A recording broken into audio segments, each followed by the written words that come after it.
Coming up on this week's episode, we preview the first baseball series of the year this weekend against Liberty.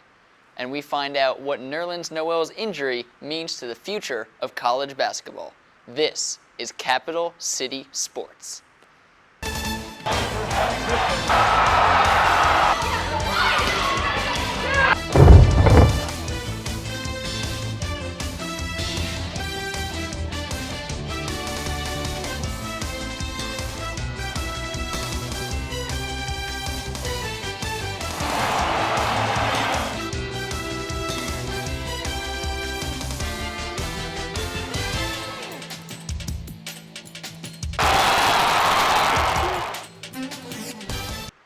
Hello and welcome into this week's episode of Capital City Sports. I'm Pat Cloney. Well, ladies and gentlemen, Carolina baseball is back. The Gamecocks play their season opening series this weekend against Liberty at Carolina Stadium. Our good friend Zach Brown is here to help me break down everything on the diamond. We turn to this week's episode of the Boardroom for everything Carolina baseball.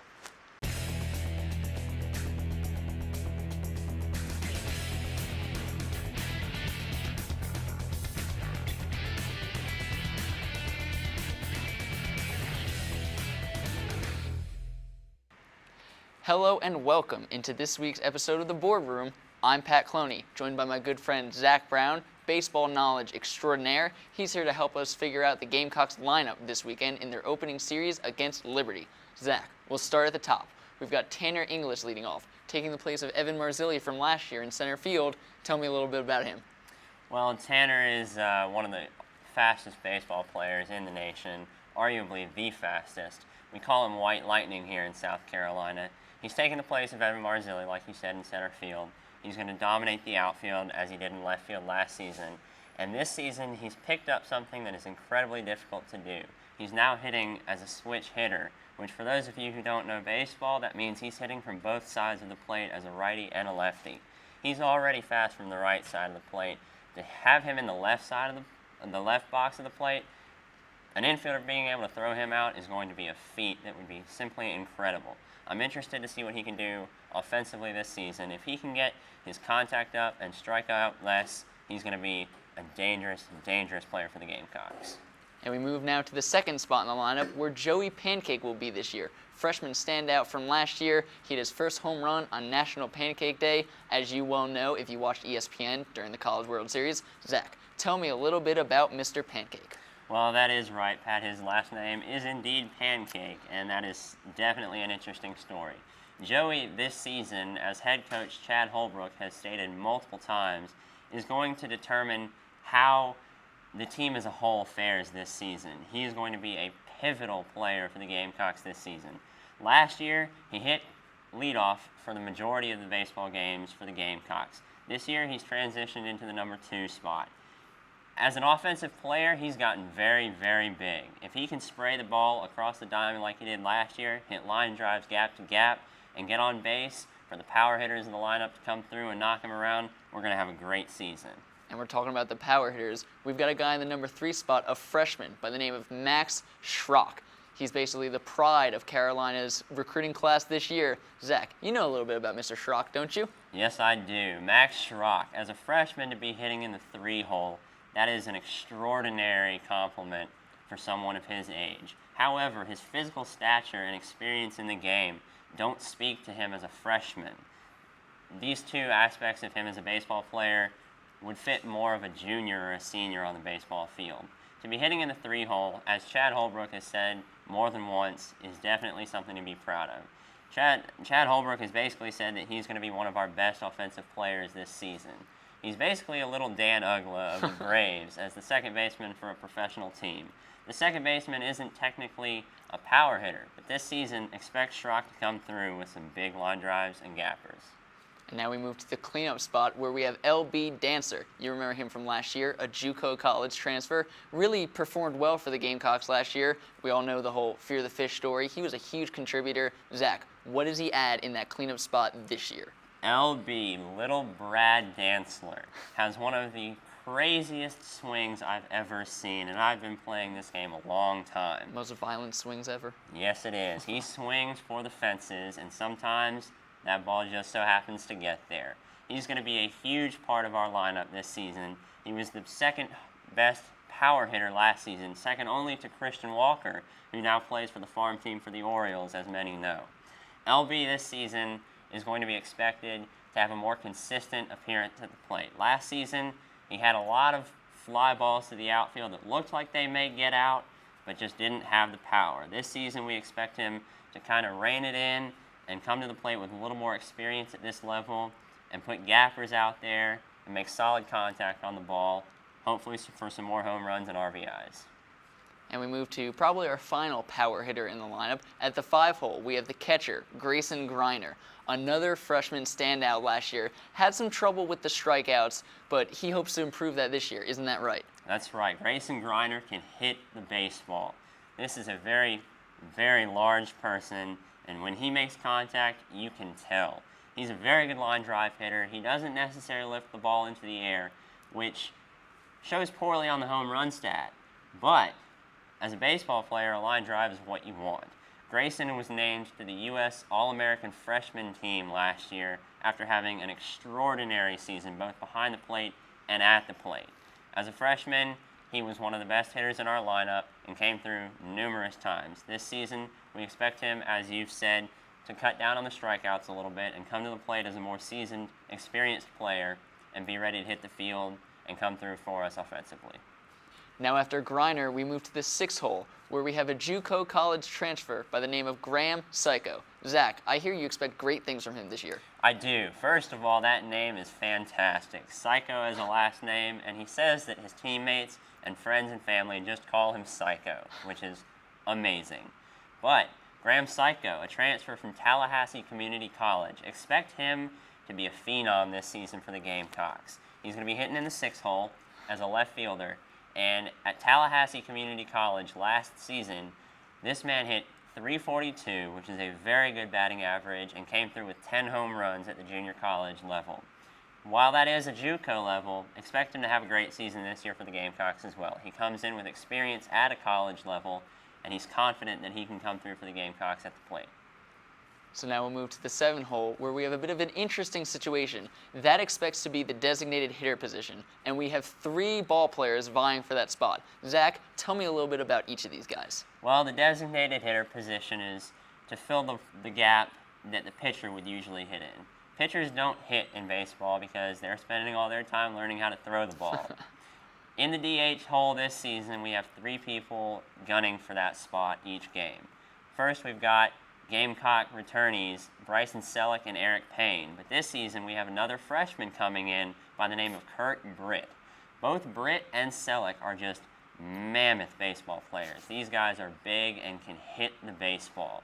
Eric Payne, you may remember, had the big bases clearing triple last season against Florida in the College World Series in Omaha, Nebraska. Expect this hole to be dynamite. Expect it to be fireworks every single game because you never know what 3 separate baseball players are going to bring to the diamond each day. And now we move to the 8-hole, where we have a bit of a good story. A guy who didn't start that much last year, but apparently proved himself in spring training, hitting the most home runs on the team. That, amazingly, is T.J. Costin. Zach, tell me a little bit about Costin. That's right, Pat. T.J. Costin, Holbrook has said that he is very proud of this young man. Coming in as a sophomore this year, he didn't play all that much last year because he was a little bit shaky at the plate as far as strikeouts go. This season, having a monster fall in an off-season, he led the team in home runs, which is something that I wasn't expecting, but expect him to come through big for the Gamecocks this season. Holbrook says he's probably one of the best athletes on the team, can run the base paths, and will be a good bottom of the lineup threat to opponents this season. And we've reached the bottom of the lineup, ladies and gentlemen. Starting in the 9 spot, we have Chase Ferguson. You remember him from last year. He split time at the second base position, but he's got a new spot this year. Zach, tell me about that. Yep, Chase is going to fill the third base position this season, and he's also going to hit second leadoff, or 9th in the lineup. This season, Chase is expected, as a returnee and having experience on the big stage with the Gamecocks last season, he's expected to do good things for us this year. Chase is a good all-around baseball player. Watching him play last year, he was a little bit sketchy at the plate. He didn't come through all the time, but when he did, he made big things happen. This season, expect that to be more of a constant as opposed to last season. He's the man, ladies and gentlemen, knows all his baseball information. Thanks for watching this segment of the Boardroom. Stay tuned. We'll be back later to preview the defensive strategy for the Gamecocks this weekend. Coming up after the break, we head back to the Boardroom, where Zach and I take a look at the defensive strategy for Carolina baseball in this week's series against Liberty. We'll be right back.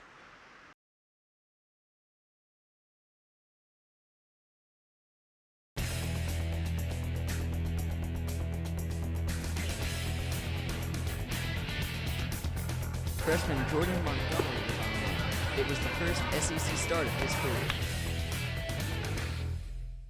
Hello, ladies and gentlemen, and welcome back to the Boardroom. I'm Pat Cloney, again joined by Zach Brown. We're here to break down Carolina's defensive strategy around the diamond this weekend against Liberty. We're going to go through the lineup 1 through 9. For those of you who know a little bit about baseball, you'll know we're starting with the pitcher and going all the way around the field to the right fielder. As I said, we would normally start with the pitcher, but we'll get to that later. Now, we're going to start with the 2 position, the catcher, Grayson Griner. Grayson's going to be a huge component in Carolina's defense this year, especially as the catcher. He has to work to communicate with the pitchers. Also, look for him to throw out plenty of runners this year, as he's got a cannon behind the plate. We'll move to the 3 position now, the first baseman. Zach, take it away. Yeah, the 3 hole is my position. That's the position I played in high school. I know all about it. This year, we lose a definite great player in Christian Walker. He was an absolutely extraordinary player for the Gamecocks, and he will be missed. However, look for L.B. Dantzler, last year's third baseman, to fill his spot at first base. For those of you who know a little bit about baseball, the corners, being third base and first base, are kind of tied together in a sense on the field. For those of you that play first base, you can also play third base, and third baseman can switch to first base kind of easily. If LB can pull his fielding capabilities at third base over to first base, we're going to have a solid 3-hole this year. And we move now to the number 4 position on the field, the second baseman, where we have freshman phenom Max Schrock. Look for him to be a great key to the Carolina defense at second base. Great power hitter, as we mentioned before. We'll see how his defense progresses. In the 5-hole, the third baseman, another transfer from last season. He played second base for us, Chase Ferguson. The 5-hole, also known as third base or the hot corner, is definitely a place that you've got to have some quick reflexes. I played a little bit of third base in my day in high school, and I know that for sure. Look for Chase to transfer from second to third. If he can have a smooth transfer, our corners are going to be set. If not, we may be a little bit in trouble, but I have faith that he'll do fine. We move to the 6-hole on the infield now. That's the shortstop, where we have Joey Pancake, another freshman phenom last year. He turned sophomore this year. Look for him to stand out. He was a little anxious on the infield last year. He had a lot of throwing errors. He has a cannon of an arm, but a lot of the times last year, he would either short hop the ball or overthrow Christian Walker at first base. We can hope that Chad Holbrook has been able to calm Joey Pancake's nerves. Look for him to be a solid shortstop this season. That's right, Pat, and now we move into the outfield, the field fairies, as some infielders like to say. The 7-hole, the left fielder this season, is going to be filled by none other than Graham Psycho. Graham is a transfer from a junior college, Tallahassee Community College, and he has got some speed, according to the coaching staff this season. He was battling with football player number 4, Ahmad Christian, number 4 on the football team for the Gamecocks, and he did beat out Christian for the left field spot. Look for him to track some fly balls down and communicate with our center fielder, Tanner English, to make sure that our outfield is secure. Hey, speaking of Tanner English, I'm going to talk a little bit about him now. Tanner is a speed demon in the outfield. He tracked down plenty of unbelievable catches last year, a couple top plays on ESPN. Look for him to be great in center field, taking over for Evan Marzilli, another Gamecock great there. He'll track down all kinds of balls. We'll hope that his arm has gotten stronger from last year and he can throw some runners out. And rounding out the fielding positions for us is our right fielder, the number 9, TJ Costin.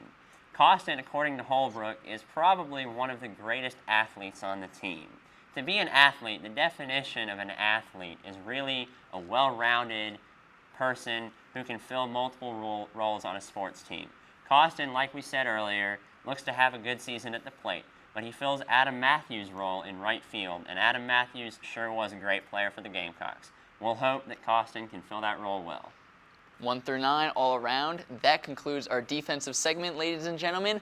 We'll be back soon to break down the pitching rotation for the Gamecocks this weekend. Hey, don't go away. After the break, we take a look at the Gamecocks pitching rotation for this weekend. And I head to the waiting room to tell you all you need to know about Gamecock injuries and some other key injuries around men's basketball. We'll be right back.